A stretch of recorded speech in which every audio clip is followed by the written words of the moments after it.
Hi dear ones, ഞാൻ ഇന്ന് ഒരു ഹെൽത്തി ബ്രേക്ക്ഫാസ്റ്റുമായിട്ടാണ് വന്നിരിക്കുന്നത്. സ്വീറ്റ് പൊട്ടറ്റോ വെച്ചിട്ടുള്ളൊരു വിഭവം. സ്വീറ്റ് പൊട്ടറ്റോ ഒത്തിരി ഹെൽത്തിയാണ്. അത് നമുക്ക് ഡൈജഷൻ ഉണ്ടാവാൻ നല്ലതാണ്, ഇമ്മ്യൂൺ ഉണ്ടാവാൻ നല്ലതാണ്, ഹാർട്ടിന് ഒത്തിരി നല്ലതാണ്, ഒത്തിരി വൈറ്റമിൻസ് ഉണ്ട്. പിന്നെ വെയിറ്റ് ലോസ് ഉണ്ടാകുന്ന ഏറ്റവും നല്ലതെന്ന് വെച്ചാൽ വെയിറ്റ് ലോസ് ഉണ്ടാകുന്ന ഒരു സംഭവമാണ്. പിന്നെ sugar control, blood sugar control ചെയ്യുന്ന ഒരു ഐറ്റമാണ് ഈ സ്വീറ്റ് പൊട്ടറ്റോ. ഈ സ്വീറ്റ് പൊട്ടറ്റോ വെച്ചുള്ളൊരു സിമ്പിൾ വിഭവമാണ് ഞാനിന്ന് ഉണ്ടാക്കാൻ പോകുന്നത്. ഇത് ഞാനിങ്ങനെ അരിയുവാണേ, പീസസ് ആക്കുക. ഇതെല്ലാം ഈ സ്വീറ്റ് പൊട്ടറ്റോ മൊത്തം ഞാൻ ഒരു സ്റ്റീമറിലിട്ടു, സ്റ്റൗ ഓൺ ചെയ്തു. ഇനി ഇത് നന്നായിട്ട് വേവിച്ചെടുക്കണം. നമ്മുടെ സ്വീറ്റ് പൊട്ടറ്റോ നന്നായിട്ട് വെന്തു കണ്ടോ, നന്നായിട്ട് വെന്തു. ഈ സമയത്ത് ഇങ്ങനെ വെന്ത് കഴിയുമ്പോൾ തീ ഓഫ് ചെയ്യാം. ഞാൻ ഈ സ്വീറ്റ് പൊട്ടറ്റോയുടെ തൊലിയെല്ലാം പീൽ ചെയ്യുവാണേ. ഇത് മൊത്തം പീൽ ചെയ്ത് എല്ലാത്തിൻ്റെയും ഇതുപോലെ പീൽ ചെയ്യണം കേട്ടോ. ഇതുപോലെ ഇത് നന്നായിട്ട് എല്ലാത്തിൻ്റെയും പീൽ ചെയ്ത് ഞാൻ മൊത്തം പീൽ ചെയ്ത് വെച്ചു കേട്ടോ. ഇനി ഇത് സ്മാഷ് ചെയ്യണം മൊത്തം. നമ്മൾ എല്ലാം ഈ ഫോർക്ക് വെച്ചിട്ടോ അല്ലെങ്കിൽ സ്മാഷർ വെച്ചിട്ടോ സ്മാഷ് ചെയ്യണം.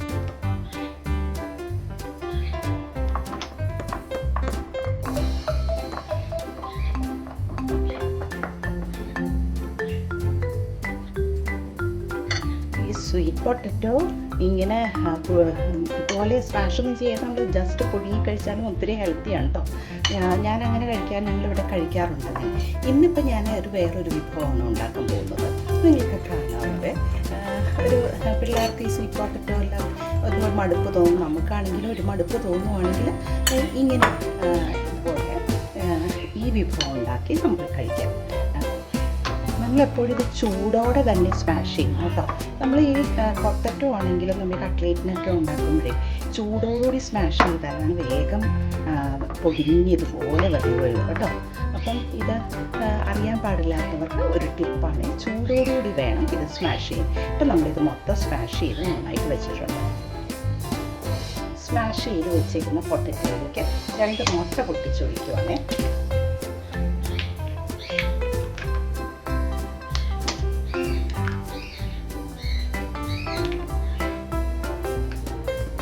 ടേബിൾ സ്പൂൺ ഹണി ഒഴിക്കുക. അത് നമ്മുടെ മധുരത്തിനനുസരിച്ച് കേട്ടോ. പിള്ളേർക്കൊക്കെ ആണെങ്കിൽ നമ്മൾ കൂടുതൽ ഒഴിക്കണമെങ്കിൽ നിങ്ങൾക്ക് ഒഴിക്കാം. 2 സ്പൂണും ഒഴിക്കും. ഞാനിപ്പോൾ 1 സ്പൂണ് ഹണി ഒഴിക്കുന്നുള്ളൂ, 1 ടേബിൾ സ്പൂൺ. ഇത് നന്നായിട്ട് നമ്മൾ കൈ കൊണ്ടങ്ങ് നന്നായിട്ട് കുഴയ്ക്കുവാണേ. ഈ ഹണിയും പിന്നെ മുട്ടയും സ്വീറ്റ് പൊട്ടറ്റോയും കൂടി.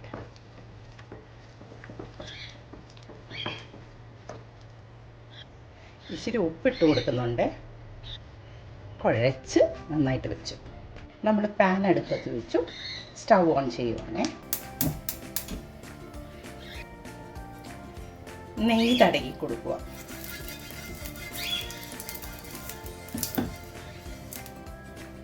എന്നിട്ട് നമ്മളിത് മൊത്തം ഇതിൻ്റെ അകത്തോട്ട് അങ്ങ് ഇടുക കേട്ടോ.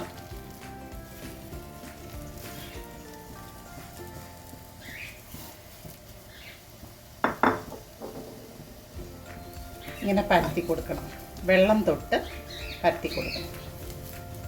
അത് നമ്മുടെ കയ്യിൽ ഒട്ടാതിരിക്കാൻ വേണ്ടി വെള്ളം തൊട്ട് പരത്തി നല്ലൊരു റൗണ്ട് ഷേപ്പിൽ പരത്തി കൊടുക്കണം.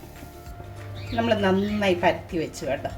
ഇനി ഇപ്പം ഇതങ്ങ് മൂടി വെച്ച് ലോ ഹീറ്റിൽ ഇത് വേവിച്ചെടുക്കണം. ഞാൻ വേറൊരു പാനിലോട്ട് അത് മറിച്ചിട്ടിട്ട് ഇത് തിരിച്ചിടുവാണേ. സൂക്ഷിച്ചിടണേ. ആ പാനിൽ നിന്ന് ഞാൻ മറ്റേ പാനിലോട്ട് തന്നെ തിരിച്ചിടാൻ നോക്കി, പക്ഷേ നടക്കുന്നില്ല, പൊട്ടുന്നേ. അപ്പോൾ അതുകൊണ്ട് ഞാൻ ഇതിൽ തന്നെ ഞാൻ വേറൊരു പാനിലേക്ക് മറിച്ചിട്ടിട്ട് അത് ലോ ഹീറ്റിൽ പിന്നെ ഞാൻ ആവശ്യം വേവിച്ചെടുക്കുവാണേ. മറിച്ചു ഇട്ടത് വെന്തു കേട്ടോ. 2 വശവും വെന്തു. നമ്മൾ തീ ഓഫ് ചെയ്യുക. നമ്മുടെ ഹെൽത്തി ബ്രേക്ക്ഫാസ്റ്റ് റെഡി ആയിട്ടുണ്ട്. ഇത് ഈവനിങ് സ്നാക്സായിട്ട് പിള്ളേർക്ക് വൈകുന്നേരം വരുമ്പോൾ കൊടുക്കാനും നല്ലതാണ്, രാവിലെ കഴിക്കാനും നല്ലതാണ്. മുട്ടയും ഹണിയും സ്വീറ്റ് പൊട്ടറ്റോ ഇത് മൂന്നുമാണ്. ഇത് മൂന്നും ഹെൽത്തി ആയിട്ടുള്ള വിഭവങ്ങളാണ്, ഐറ്റംസാണ്. അപ്പോൾ അതുകൊണ്ട് ഇത് നിങ്ങൾ ട്രൈ ചെയ്യണേ. ഞാൻ ഇതിൽ നിന്ന് കുറച്ചെടുത്ത് ടേസ്റ്റ് ചെയ്ത് നോക്കുവാണേ. നല്ല ടേസ്റ്റ് ഉണ്ട് കേട്ടോ. നമ്മൾ സ്വീറ്റ് പൊട്ടറ്റോ തന്നെ കഴിക്കുന്ന പോലെയല്ല, കുറച്ചും കൂടി നല്ലൊരു മുട്ടയും ഇതൊക്കെ ഹണിയും കൂടിയൊക്കെ ഇട്ടതുകൊണ്ട് ഒരു പ്രത്യേക ടേസ്റ്റ് ഉണ്ട്. കുഞ്ഞുങ്ങൾക്ക് ഇമ്മ്യൂണിറ്റി ഉണ്ടാകുന്ന ഒരു വിഭവം കൂടിയാണ് കേട്ടോ സ്വീറ്റ് പൊട്ടറ്റോ.